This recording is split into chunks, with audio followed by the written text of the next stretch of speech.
नमस्कार, द नगरी न्यूज की खास पेशकश खबर दिन भर में आपका स्वागत है। मैं हूं ललित वर्मा। चलिए रुक करते हैं आज की बड़ी खबरों की ओर।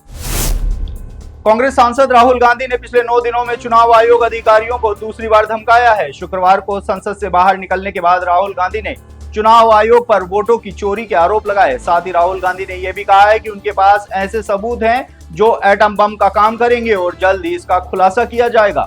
राहुल गांधी ने कहा कि चुनाव आयोग में जो भी वोट चुराने का काम कर रहे हैं उन्हें हम छोड़ेंगे नहीं। आप हिंदुस्तान के खिलाफ काम कर रहे हैं, जो देशद्रोह है। आप कहीं भी हो, चाहे आप रिटायर ही क्यों ना हो जाएं, आपको ढूंढ निकालेंगे। राहुल गांधी के इस बयान के बाद एक बार फिर से देश की राजनीति में हलचल मच चुकी है। साथ ही इंतजार किया जा रहा है कि राहुल गांधी इन आरोपों के सबूत कब पेश करेंगे।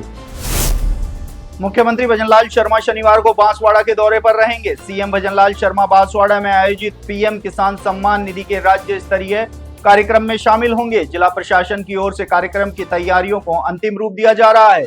शनिवार को पीएम किसान सम्मान निधि की 20वीं किस्त को लेकर कार्यक्रम आयोजित होगा। इसके तहत देश भर में 9 करोड़ 70 लाख से ज्यादा किसानों को 20,500 करोड़ रुपए की सम्मान राशि दी जाएगी। मुख्य आयोजन शनिवार को सुबह 11 बजे वाराणसी में प्रधानमंत्री नरेंद्र मोदी की उपस्थिति में आयोजित होगा। वहीं राजस्थान का राज्य स्तरीय कार्यक्रम बांसवाड़ा में आयोजित होगा। इस कार्यक्रम में सीएम भजनलाल शर्मा के साथ ही सभी मंत्री मौजूद रहेंगे। राजस्थान के झालावाड़ और जैसलमेर में हुए हादसों के बाद स्वायत्त शासन विभाग पूरी तरीके से मुस्तैद नजर आ रहा है।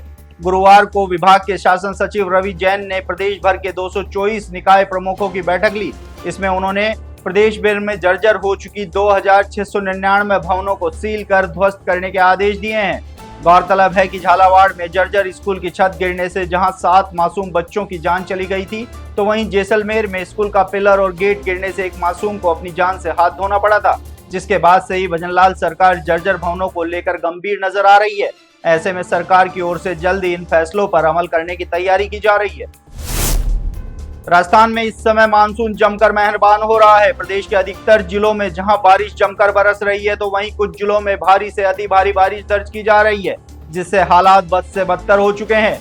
हालांकि मौसम विभाग के अनुसार आज बीकानेर संभाग व शेखावाटी व कहीं कहीं भारी बारिश होने की संभावना के साथ ही जयपुर भरतपुर संभाग में भी कहीं कहीं मध्यम से तेज बारिश होने की संभावना है। आगामी 5-6 दिन मानसून ट्रफ लाइन के सामान्य से उत्तर की ओर शिफ्ट होने से राज्य के उत्तरी व उत्तरी पूर्वी भागों में बारिश की गतिविधियां जारी रहने तथा दक्षिणी व दक्षिणी पूर्वी भागों में भारी बारिश की गतिविधियों में कमी रहने की संभावना है।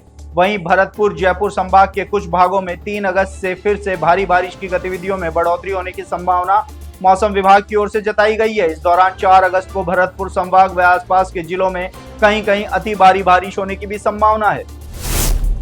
साल 2021 में तत्कालीन सीएम अशोक गहलोत और तत्कालीन डिप्टी सीएम सचिन पायलट के बीच जो विवाद खड़ा हुआ था, उसकी तपिश आज तक भी महसूस की जा रही है। समय समय पर यह मुद्दा राजस्थान की सियासत में गर्माता हुआ नजर आ जाता है। तो वहीं एक बार फिर से बीकानेर में पत्रकारों से बात करते हुए पूर्व सीएम अशोक गहलोत ने इस मुद्दे पर जिक्र छेड़ दिया है। कांग्रेस में गुटबाजी के सवाल का जवाब देते हुए गहलोत ने कहा कि मीडिया वालों को कहना चाहूंगा कि कृपया करके हमारे ऊपर कृपा रखो।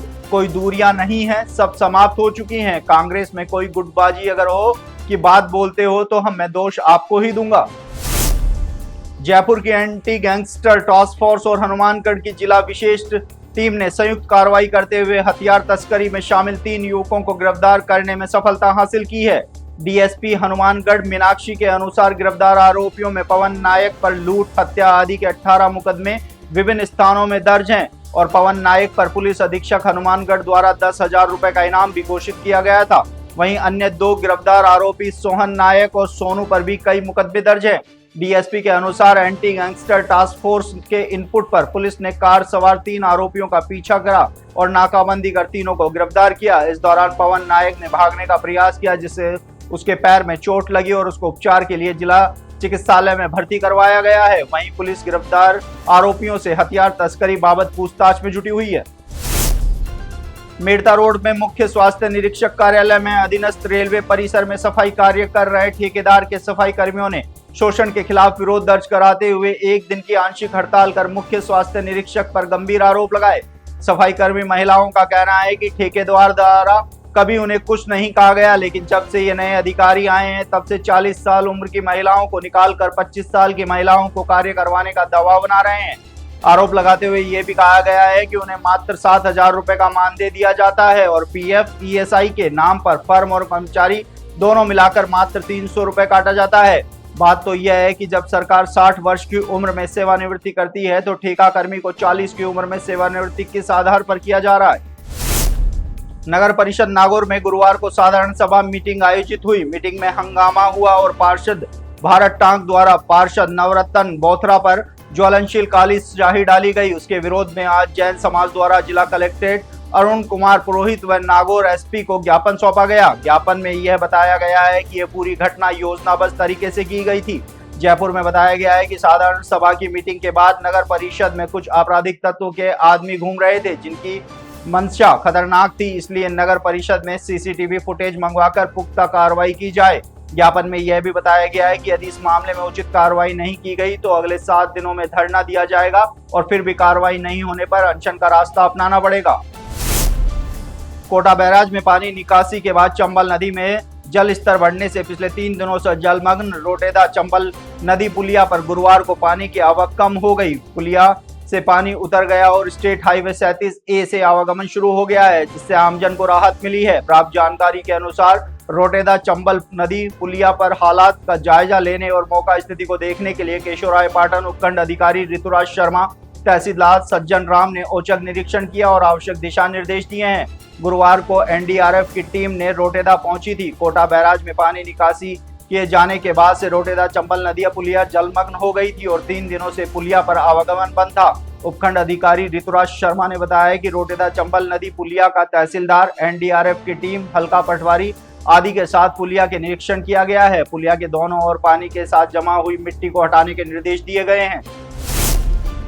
उदयपुर में जिला स्तरीय संपूर्णता अभियान सम्मान समारोह का आयोजन किया गया। जिला कलेक्टर नमित मेहता के निर्देशन एवं सीईओ रियाडावी के आतिथ्य में जिला परिषद सभागार में आयोजित समारोह का सम्मान समारोह आयोजित किया गया। संपूर्णता अभियान में आकांक्षी ब्लॉक खेरवाड़ा में नीति आयोग द्वारा निर्धारित 6 इंडिकेटर में सैचुरेशन पर सम्मानित किया गया। अभियान के दौरान विशेष उपलब्धि के लिए ब्लॉक स्तरीय अधिकारियों, कर्मचारियों, स्वयंसेवी संगठनों के जनप्रतिनिधियों आदि का भी सम्मान किया गया। संपूर्ण अभियान में खेरवाड़ा ब्लॉक को राज्य स्तरीय समारोह में गोल्ड मेडल दिया गया। तो ये थी दिन भर की तमाम बड़ी खबरें। कल फिर से आपके साथ रूबरू होंगे, तब तक के लिए नमस्कार।